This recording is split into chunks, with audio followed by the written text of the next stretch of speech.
คนลาวที่อยู่เมืองลาวลูกลาวหลานลาวที่ว่าได้ยินเพิ่นเว้าได้ยินเพิ่นว่าโอ้พวกที่ว่าอันน่ะคนลาวพักถิ่นคนลาวพักถิ่นไปอยู่ประเทศอเมริกานี่หาแผ่นดินอยู่ก็บ่มีว่าซั่นข้าพเจ้ามาอยู่นี่40ปีจักก็อยู่ในประเทศอเมริกานี่เพื่อนก็มีรถก็มีเฮ็ดได้จังว่าบ่มีแผ่นดินอยู่อันนั้นเว้าความเว้าแบบประนามกันซื่อๆข้าพเจ้าว่าความเว้าแบบประนามโดยที่ว่าโฆษณาส่วนเสือขี้ตัวคำว่าขี้ตัวนี่มันบ่เป็นความจริงครับ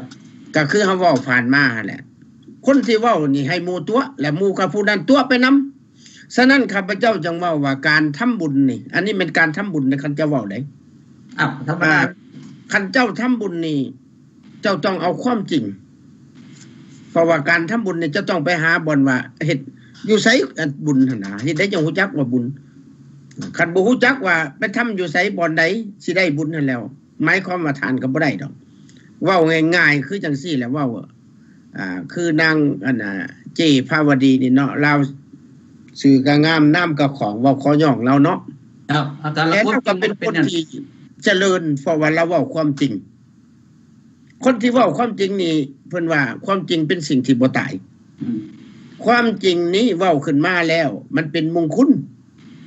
แล้วมงคลอันนั้นมันมาตอบแทนฉะนั้นเราจึงมีความฉลาดเราเป็นคนที่อุดมหังมีด้วยสติปัญญาของเราเห็นบ่จะทั้งทรัพย์สินบ่แล้วพระเจ้าก็ประทานสติปัญญาให้เราเด้เราว่าเป็นความจริงเราบอกความจริงเนาะ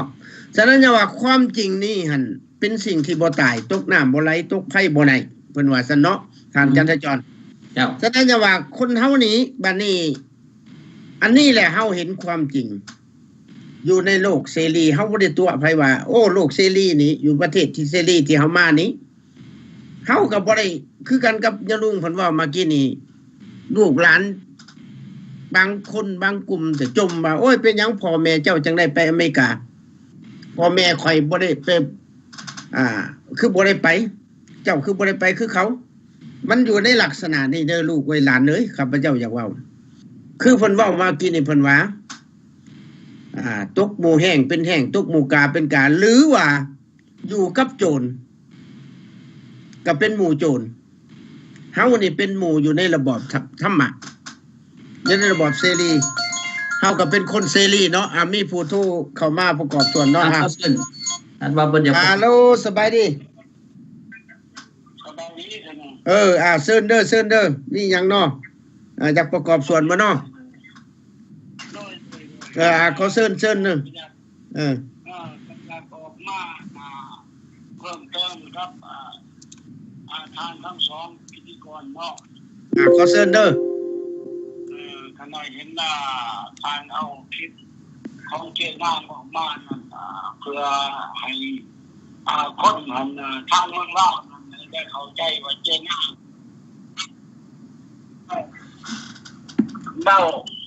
เราเฮ็ดจังได๋จังมาฮอดอเมริกา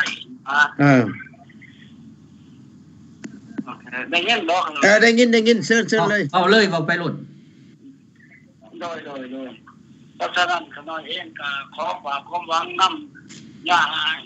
อายทั้งสองที่พิธีกรเนาะครับอันคือความสกปรกของเครือของสปป.ลาวคือเจ้านางเราได้เว้าออกมามันก็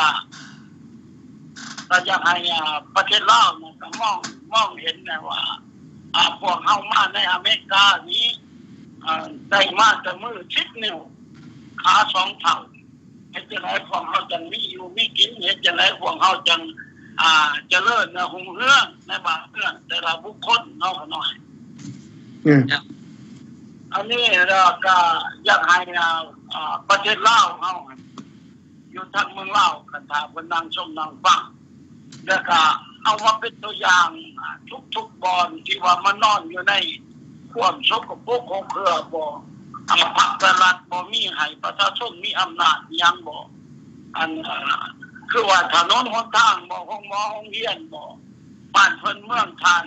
บ้านไกลเฮือนเคียง ก็สปป.ลาวนี่ควรจะแน่เบิ่งแหน่ขนมคิดว่านะแล้วก็ระหว่างอำนาจสมัยเมื่อ75ลงไปและอำนาจ75ขึ้นมาหาว่าพวกเฮานี่ลูกแดงตีนมือจักรพรรดิอเมริกานี่พวกปฏิการนี่ปุ่นสะขายสะอันนี้อยากให้สปป.ลาวนั้นคิดแน่ว่าแม่นไผเป็นคนแม่นไผเป็นคนดีและคนชั่วกันแท้แม่นบ่ได้กันน้อยถูกต้องแล้วก็ขน้อยอยากฝากความนี้นะไปถึงพวกพรรคและรัฐสปป.ลาวและสิ่งที่ดีที่สุดที่ขน้อยอยากจะฝากไปคือว่าทหารข้าราชการตำรวจเจ้านายอยู่ในเมืองลาวเนี่ยใช้ยศที่ว่าสดสวยงดงามแต่บ่มีเงินเดือนกินเฮ็ดจังได๋ก็สามารถไปนั่งอยู่ในสภานั้นได้เป็นผู้ป้องกันเป็นที่พักสันติราษฎร์ได้นะอันนี้อยากให้ลูกหลานทางเมืองลาวเก็บไปคิดในจังน้อยเราคิดว่าเพราะว่าเขา40 ปีมาแล้วได้นั่งอยู่ในสปป.ลาวน่ะมันเลิศบ่จะเลิศมันย้อนประเทศไหนความทางนี้ของประเทศลาวนี่แม่นไผเป็นคนให้แม่นไผคนไม่เฮ็ดคิดแต่นายขึ้นคือพวกยาอ้ายทั้งสองเว้านายขึ้นมาเฮ็ดบ่แม่นของสปป.ลาวเฮ็ดนายขึ้นมาเฮ็ดก็คือของเขาเมื่อมันเป็นของเขาแล้วเพิ่งบ่ได้มันจะเป็นของลาวนะอีกจักปีของเรามันเป็นของลาวนะมันสิตายกันจักซะแต่จังลาวสิปกครองตั้งแต่ห้องการต่างๆสปป.ลาวนี่ได้เจ้าคนจีนคนแก้วใส่ทั้งหมดเลยห้องประชุมต่างๆแม่นได้เจ้าเขาเป็นเจ้าของประเทศนี่นะเป็นหยังแต่ว่าสปป.ลาวจังได้เป็นเจ้าเขาอันนี้ก็ควรคิด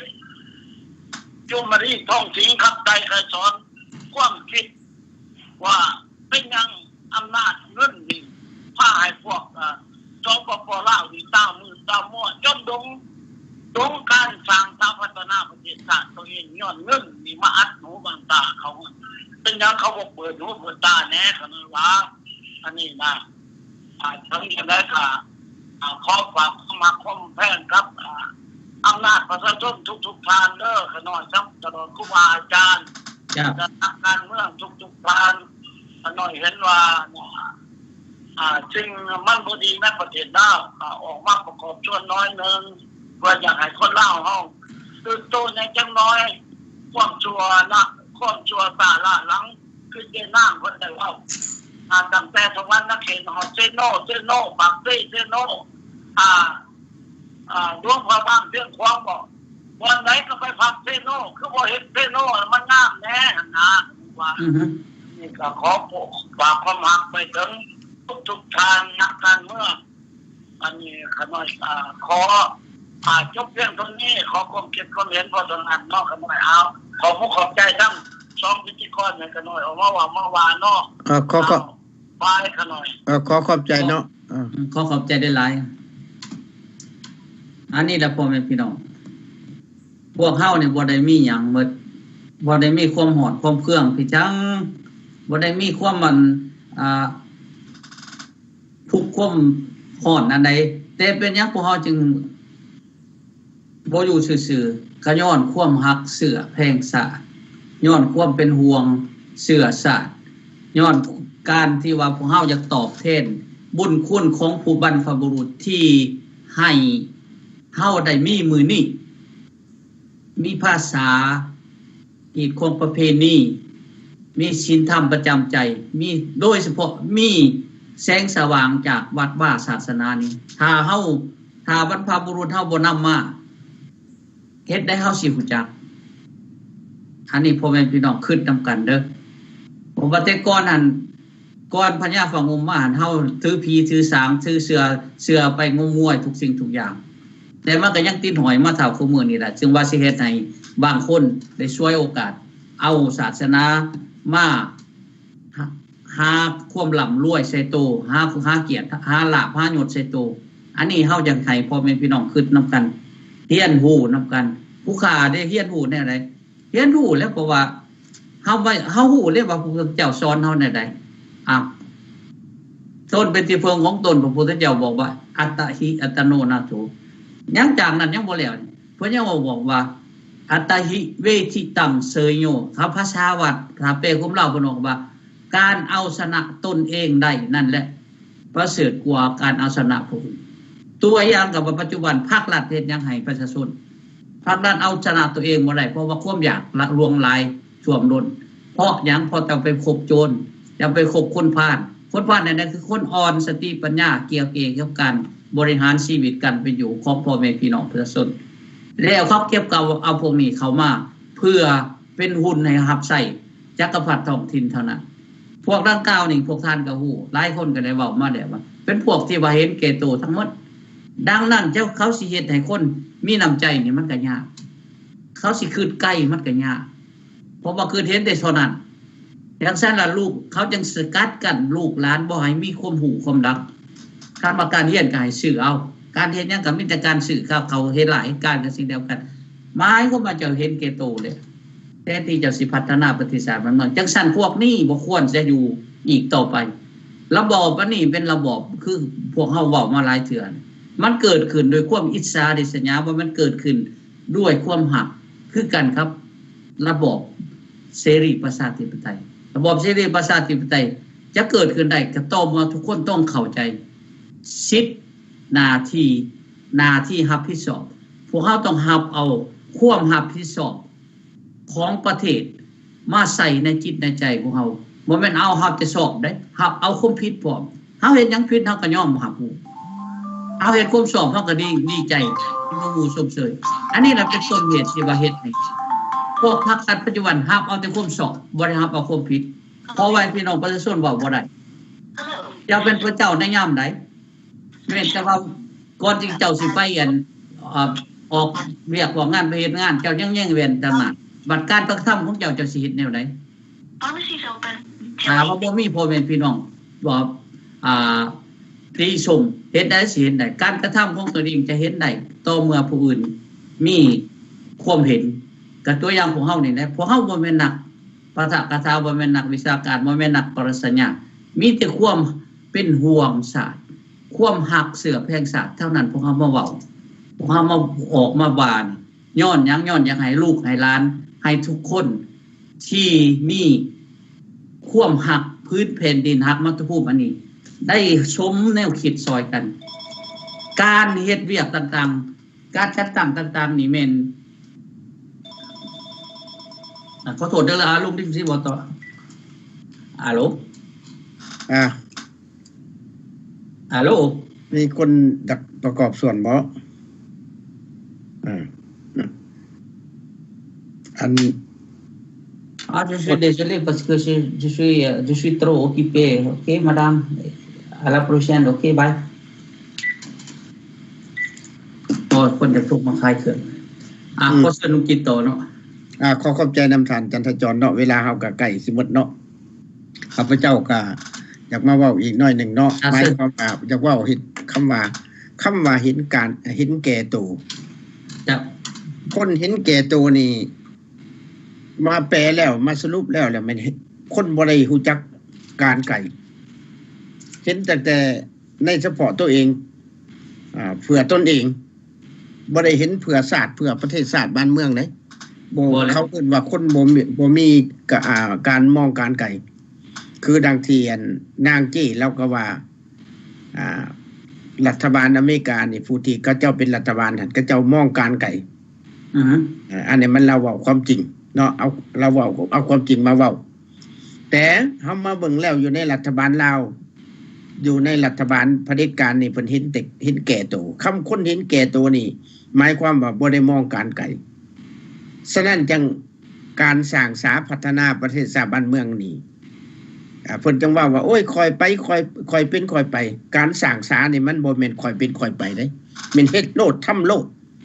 เฮ็ดให้ประเทศชาติบ้านเมืองเจริญแล้วเป็นหยังเฮาละมาถามคำถามอีกว่าเป็นหยังรัฐบาลอเมริกานี่เพิ่นคือหักประชาชนเพิ่นด้วยเหตุผลนั่นแหละหักประชาชน คันบ่มีก็ต้องได้หาผู้สแตมป์แวลแฟร์น่ะเลี้ยงเขาเจ้าให้เขาเจ้ากินให้เขาเจ้ามีสุขภาพเข้มแข็งมีสวัสดิการแล้วหาให้เขาเจ้าอยู่ให้เขาเจ้ากินให้ย่านแต่เขาเจ้าเจ็บย่านแต่เขาเจ้าไข้อันนี้เป็นรัฐบาลอเมริกาต่างกับรัฐบาลเผด็จการรัฐบาลเผด็จการมึงสิตายเรื่องของมึงสิเป็นอย่างเรื่องของมึงแล้วรัฐบาลอเมริการัฐบาลอยู่ในโลกเสรีนี่บ่แม่นข้าพเจ้าย่อข้าพเจ้าเว้าความจริงข้าเจ้าฟังเหตุผลของประชาชนมีความเดือดร้อนแนวใดประชาชนต้องการแนวใดข้าเจ้านำเอาปัญหาตัวนั้นมาใส่บ่แม่นว่ารัฐบาลนี่สิมีหัวดีก่อนประชาชนเก่งก่อนประชาชนบ่แม่นรัฐบาลอเมริกานี่ในโลกเสรีนี่ตามที่ข้าพเจ้าเห็นนี่แม่นข้าเจ้าเรียนจากประชาชนเรียนประสบการณ์จากประชาชนเรียนอยู่บ่อนใดเรียนว่าประชาชนนี่มันทุกข์ยากมันเป็นหยังมันจังทุกข์ด้วยเหตุผลอันใดเขาคิดจังซั่นไดบ่แม่นว่าคือรัฐบาลลาวโอ้ยประชาชนลาวนี่มันทุกข์ย้อนมันขี้ข้านแต่ว่าตัดสินใจหลุดตัดสินแนวนั้นตัดสินใจหลุดได้หมายความว่าบ่มีหยังบ่มีสมรรถภาพบ่มีการค้นคว้าว่าจังซั่นเพิ่นว่าเห็นบ่อันประชาชนลาวนี่ไปเหตุการณ์อยู่ในไสเขาก็บ่เอาย้อนหยังเพิ่นว่าหั่นน่ะย้อนหยังย้อนบ่มีคุณภาพบ่มีคุณภาพแรงงานลาวบ่แรงงานบ่มีคุณภาพบัดบ่เฮาเจ้าต้องเข้าใจว่าก่อนคนลาวสิมีคุณภาพนี่เจ้าเฮ็ดได้ไหนให้เขามันจังจะมีคุณภาพเจ้าเลยมีคุณภาพบ่ตามรัฐบาลเสรีประชาธิปไตยนี่เขาเข้าใจประชาชนลาวบ่ประชาชนบ่มีคุณภาพเขาเฮ็ดให้มีคุณภาพจ้ะประชาชนบ่มีความรู้เขาเฮ็ดให้มีความรู้ประชาชนบ่แข็งแรงเขาเฮ็ดให้ประชาชนมีความแข็งแรงแต่รัฐบาลลาวนี่แกเว้าไหนๆก็เว้านำเขาว่าโอ้ยประชาชนลาวนี่คนลาวนี่ไปเฮ็ดเวียกเหตุการณ์บ่ได้เพราะว่าบ่มีคุณภาพแล้วก็สิเอาผลงานข่อยมาอันนั้นหมายความว่าเพิ่นบ่มองการไกลคือลาวเว้าเห็นแก่โตเห็นแก่ผลประโยชน์ตนส่วนตัวเพิ่นว่าเพิ่นมีความรู้ความฉลาดข้าพเจ้าคิดว่าบ่มีความรู้ความฉลาดเพราะเพิ่นบ่เรียนจากประชาชนเพิ่นบ่ได้ค้นคว้าว่าเป็นหยังคนลาวนี่จังทุกข์กระทั่งที่ว่าประเทศลาวนี่เป็นประเทศที่อุดมหังมีทุกข์แล้วเดี๋ยวนี้มันยั่วตัวเอาประชาชนลาวที่อยู่ในต่างประเทศนี่เมื่อสร้างสาพัฒนาประเทศชาติบ้านเมืองอันนั้นไปแห้งตัวไปไกลอีกการสร้างสาพัฒนาประเทศชาติเมืองนี่ต่างกับรัฐบาลโลกเสรีนี้เขาสร้างสาพัฒนาประเทศชาติเมืองบ่แม่นประชาชนนั้นเป็นคนลงมือสร้างแม่นรัฐบาลสร้างให้ต้องเข้าใจจังซั่นเด้ก่อนรัฐบาลสิสร้างได้ย้อนหยังย้อนประชาชนก็แม่นเพราะประชาชนมีอยู่มีกินประชาชนมีความรู้ได้เงินจากประชาชนแล้วเอามาสร้างให้ประชาชนแต่ต่างกับรัฐบาลเราเด้ได้จากประชาชนเอาไปสอราชบางหลวงเขาเอิ้นครอกงประชาชนแล้วบ่ได้เอามาสร้างเห็นแก่โตเฮ็ดแก่ผลประโยชน์ส่วนตัวอันนี้บ่ได้มองการไกลแต่รัฐบาลอเมริกาเขามองการไกลเขาฮู้ว่าคนผู้หนึ่งมีคุณค่ากว่าประเทศของเขาเจ้าบ่แม่นธรรมดาเห็นบ่บ่แม่นธรรมดาเด้เขาคนประชาชนอยู่ในนี่จะเป็นคนชนชาติใดก็ตามที่ตกมาอยู่ในเมืองอเมริกานี่เขาถือว่าเป็นบุคคลที่มีคุณค่าแก่ชาติของเขาเจ้ามีคนจังมีเงินคือดังความเว้าของพญาพงมตอนหนึ่งเนาะข้าพเจ้าก็สิอยากลงเนี่ยเพิ่นว่ามีคนจังมีเงินแม่นบ่มีข้าวน้ำมีคนจังมีข้าวน้ำซ้ำปลาคันบ่มีคนแล้วบ่มีเงินบ่มีข้าวน้ำซ้ำปลาแล้วจะให้ชาติอื่นมาหักชาติตนเองนี่มันยากที่สุดข้าพเจ้าบอกเนาะแล้วเวลาเฮาก็ยัง1นาทีเนาะท่านจัตจรแล้วเขาให้ท่านจัตจรสรุปซะโอเคว่ามื้อนี้เฮาได้เอาหยังมาเว้าเอาความจริงมาเว้ากันนี่น่ะขอเชิญน้องขอบใจนำลงสมจิตแล้วก็ขอบใจนับทานพุทธโธมาแล้วก็ผู้ควบคุมเครื่องเสียงต่างๆเนาะและก็โดยเฉพาะมื้อนี้ถ้าถือว่าพวกเฮาในรายการสนทนาเพื่อประชาธิปไตยนี้พวกเฮาก็ได้ร่วมกันมาเกี่ยวกับว่าความจริงเป็นของบ่ตายความจริงคนจะมีเกียรติได้ศักดิ์ศรีได้ย้อนความจริง ความจริงเป็นรสฮ้อนหอมแซ่บซอยกลัวรสทั้งปวงซึ่งว่าคำภาษาบาลีผู้ขากันกายเอาคำเส้นเอาภาษาบาลีซึ่งว่าสัจจังเวอมตะวาจาสัจจังสัจเจนะกิตติงปะปูว่าบุคคลถึงความมีเกียรติได้ย้อนความจริงสัพพะระสังธรรมรโสสินาติลดพระธรรมหรือว่าลดของความจริงประเสริฐกว่ารถทั้งปวงอันนี้นะพ่อแม่พี่น้องพวกเฮาบ่เคยเสแสร้งบ่เคยแต่งเรื่องบ่เคยปั่นเอาเรื่องมาโจมตีพรรครัฐหรือว่าพรรคประชาชนปฏิวัติลาวซึ่งเพิ่นเป็นพรรคปุ้นปุ้นเอาสิทธิเสรีภาพของพ่อแม่พี่น้องประชาชนเพิ่นมายกย่อพวกปั่นเพิ่นเองว่าเพิ่นเป็นผู้ฉลาดส่องไสแต่แบบเพิ่นผู้ฉลาดในการโกงในการกินในการเห็นแก่ตัวในการทำลายสิทธิมนุษย์ในการทำลายสิทธิเสรีภาพของพ่อแม่พี่น้องประชาชนในการทำลายกระดูกสันหลังของศาสตร์คืออนุชนรุ่นหลังด้วยการเบื่อเมาด้วยวัตถุและอบายมุขต่างๆซึ่งเฮ็ดให้คนลาวได้เสียขาดคุณภาพขาดสติปัญญาบ่มีความรู้ความรักเฮ็ดให้ประชาชนคนลาวทุกข์ยากปากมองจังซั่นล่ะพวกเฮาจึงเอาความจริงเนี่ยมาเผยแผ่ให้พ่อแม่พี่น้องได้เข้าใจนำกันว่าความจริงมันอยู่ไสถ้าตัวอย่างการนั่งภาวดีเราก็ได้เว้ามาเราว่าเห็นความจริงหลายคนก็เห็นคือกันแต่ว่าบ่กล้าเว้าเพราะว่าเมื่อเว้าอยู่พุ่นก็แม่นสิเป็นแนวใดเรากำเมื่อมันสิเป็นแนวใดเฮาจังฟังเบิ่งเฮาพยายามติดตามข่าวเรา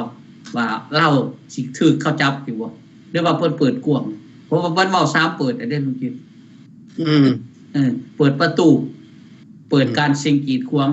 เปิดใจแต่ว่าเว้าได้เด้เพิ่นเว้าได้อีหลีบ่แต่ว่าเพิ่นจังว่าพ่อแม่พี่น้องเฮาอยากสรุปเพียงสั้นๆว่าทุกคนมีส่วนประกอบในการสร้างสาพัฒนาประเทศชาติบ้านเมืองทุกคนมีความรักเสือแพงสารเบิดทุกคนต่างแต่ว่าเฮาอยู่กระแจกกระจายกันประเพณีเฮาเคยบอกว่าฝ่ายเส้นเดียวดึงน้ำมันก็ขาดความสามัคคีความรักความแพงและบุญกุศลที่เฮามีอยู่กระแจกกระจายกันมันก็เฮ็ดหยังบ่ได้บ่เป็นพลังจังซั่นเพิ่นจึงได้เฮ็ดเป็นตัวอย่างว่าพายผู้แขนเพิ่นจะเอามาผสมกันหลายเส้นมาฝันใส่กันแล้วมามัดแขนให้เฮาบอกเฮาว่าพวกเฮาต้องมีความสามัคคีกันคือกันกับฝ่ายหลายเส้นคือกันกับความรักความแพงความสื่อตรงความสื่อสารเฮาอยู่คนละแจกกระจายมันบ่มีพลังงานจังซั่นเฮาจังมาโฮมแห้งกันทุกคนมีความสำคัญทั้งเบิดพวกมันพี่น้องบ่ต่างหยังกับมือเฮาหานี่อวัยวะเฮาทุกส่วนมีส่วนสำคัญเบิดสำหรับร่างกายของเฮาการต่อสู้ก็เช่นเดียวกันองค์การจัดตั้งแต่ละองค์การเป็นแห้งเป็นพลังงานเป็นพลังแห้งสำคัญช่วยกันพ่อแม่พี่น้องเฮ็ดไปทางเดียวกันเพื่อไปทางเดียวกันด้วยเฉพาะแม่นเสื้อสาดเนาให้มันยืนยงคงกระพันตราบใดยังมีลูกเขาเหนียวยังมีคนลาวอยู่ขอให้ทุกคนจับมือถือแขนกันให้แน่นพยายามเข้าใจอย่าหูเบาเอาง่ายใส่สติปัญญาขึ้นโดยเฉพาะแม่นพวกเฮาที่อยู่ในประเทศที่เจริญแล้วนี้ให้มีจิตใจเจริญมีใจมีน้ำใจเสียสละเพื่อส่วนรวมอย่างสั่นมาหอดนี้ข้าพเจ้าเองก็ขอขอบใจนำผู้สนทนาคือลุงสมจิตสุวรรณคีรีเนี่ยลุงที่เพิ่นประกอบเกิดเห็นและกับผู้ที่โทรมาขอขอบใจและขอฮักขอแพงแสดงน้ำใจอันบริสุทธิ์พุทธพอของพวกเฮาในความหักหอมเสื้อสาดอันนี้โดยเฉพาะกับแม่นท้ายที่สุดกับขอเวียงวอนเอาคุณพระศรีรัตนตรัยคือคุณพระพุทธพระธรรมพระสงฆ์จงมาดลบันดาลให้พ่อแม่พี่น้องประชาชนทั้งหมดจงมีแต่ความสุขความเจริญคิดอันใดก็ขอให้เป็นบุญคิดอันใดก็ขอให้เป็นกุศลวนเวียนเป็นต่อการสร้างเสื้อสาดเฮาให้เจริญรุ่งเรืองคงทนถาวรต่อไปและก็ขอขอบใจนำทานเทคนิคเสียงคือทานที่สุขสอนที่ให้โอกาสของข้าพเจ้าพวกข้าพเจ้าในมื้อนี้มีมื้อนี้ได้ก็ย้อนพวกเพิ่นมีความเสียสละให้ทุกสิ่งทุกอย่างบ่เฮ็ดบ่ได้หูอิดหูเมื่อย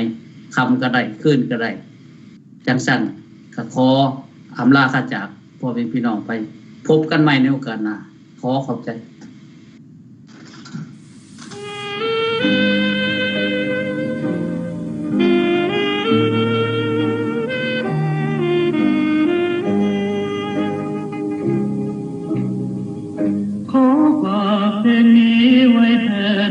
เจ้า